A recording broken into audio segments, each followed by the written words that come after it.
ఈ కార్యక్రమం, ఈ ఘటన 2021 అంటే దాదాపుగా 4-5 సంవత్సరాల కిందట జరిగిన ఘటన. దాదాపుగా 4 సంవత్సరాల కిందట జరిగిన ఘటనలో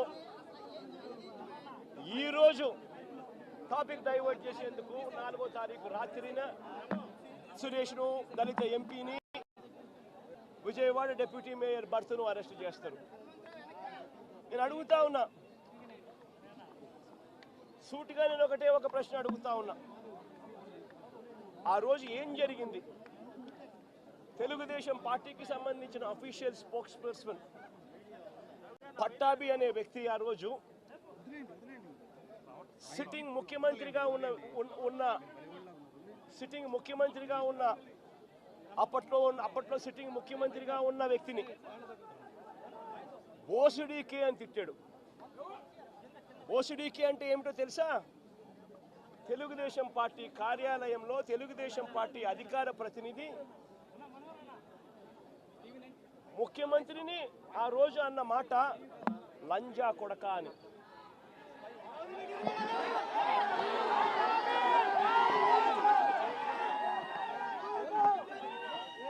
నిజంగా ఆ మాదిరిగా ఒక వ్యక్తి తిడితే రాష్ట్ర వ్యాప్తంగా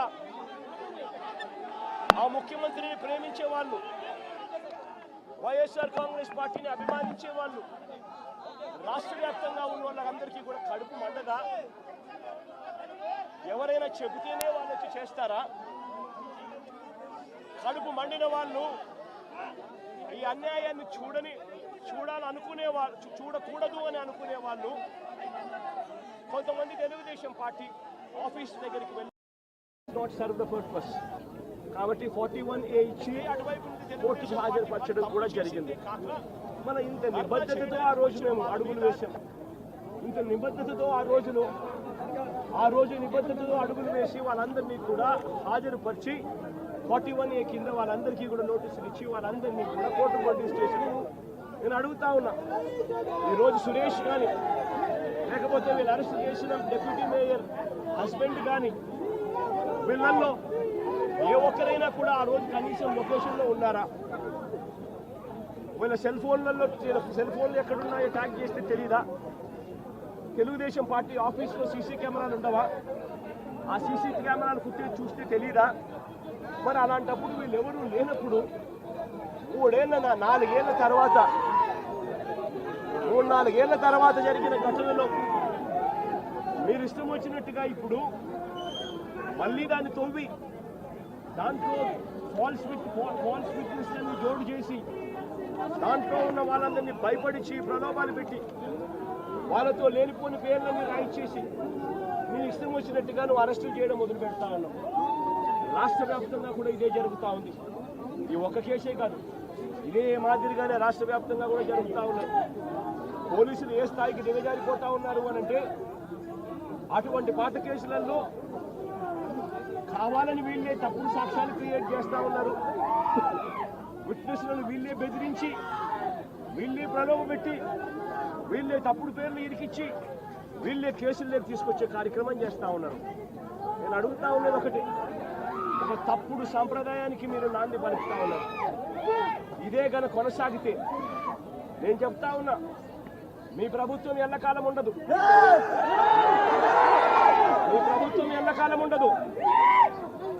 ఒక తప్పుడు సాంప్రదాయానికి మీరు బీజం వేస్తా ఉన్నారు.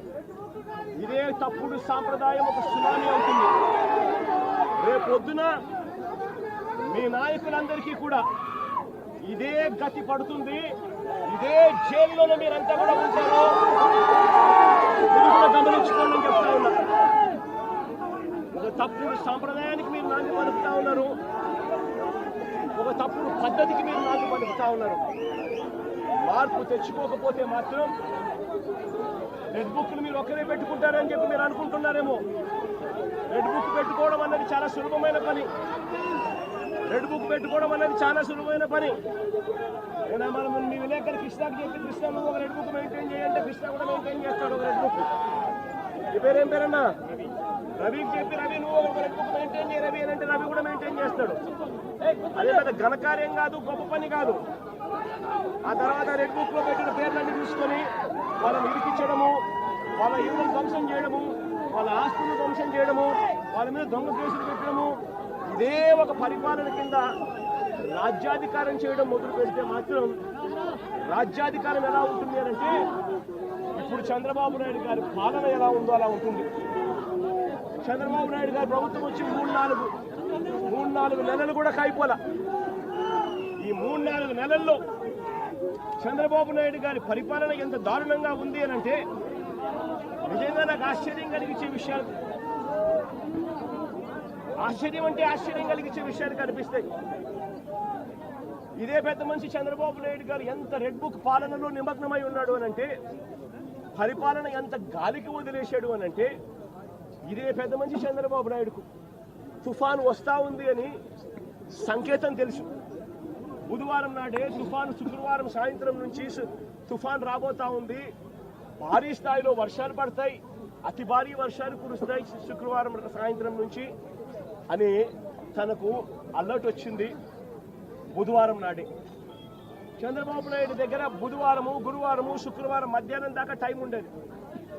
కానీ చంద్రబాబు నాయుడు గారు అనే వ్యక్తి ఎంతగా ఈ మనిషి రెడ్ బుక్ పాలన మీద ధ్యాస పెడతా ఉన్నాడో తప్ప ప్రజల అగసాట్ల మీద ధ్యాస పెట్టడం లేదన్న దానికి ఇదే నిదర్శనం.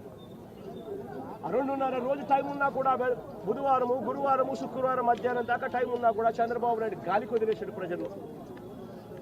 తాను అదే రోజే, బుధవారం రోజే, అలర్ట్ వచ్చిన రోజే తాను రివ్యూ మీటింగ్ తీసుకుని ఉంటే డ్యాములన్నీ ఒకవైపున నిండి ఉన్నాయి అనే సంగతి తనకు తెలుసు. పై రాష్ట్రాల నుంచి, మహారాష్ట్ర నుంచి, కర్ణాటక నుంచి, తెలంగాణ నుంచి నీళ్లు వస్తున్నాయని సంగతి తెలుసు.